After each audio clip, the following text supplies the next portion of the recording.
अनुसार ये चंद्रग्रहण लाल रंगर जाऊँगी। चंद्रग्रहण लगुवर आसंता काली दिन 12:57 रु पाक त्याग और देवनीति निषेध करा जायछि। राति 1:27 पर देवनीति और पाक आरंभ होब। 12:30 घंटा धरी पाक निषेध और देवनीति निषेध रहिबो। चंद्रग्रहण भारत समेत Asia, Australia, New Zealand, America, Fiji मध्य देखा जिवो। ज्योतिर्विद मतरे राशि उपरे चंद्रग्रहण भिन्न भिन्न प्रभाव रही। मेष, वृष, मिथुन, सिंह, कन्या, तुला, मकर और कुंभ राशि व्यक्ति यह शुभ रही। से भली भाव में कर्कट, बिछा, धनु, मीन एवं मीन राशि व्यक्ति अशुभ रही। ये रही चंद्रग्रहण में कौ राशि शुभ एवं अशुभ।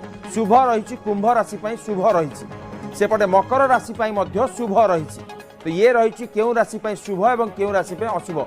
मेष शुभ रही, वृष शुभ रही, ए राशि मान मिथुन शुभ रही। तो ये सब राशि मान शुभ रही काल चंद्रग्रहण एवं अशुभ राशि अशुभ अनेक राशि रही। तो ये रही जो भाव में आप देखिपे जो ये राशि शुभ रही। कर्कट, बिछा, धनु और मीन राशि अशुभ फल रही कहुच्छी।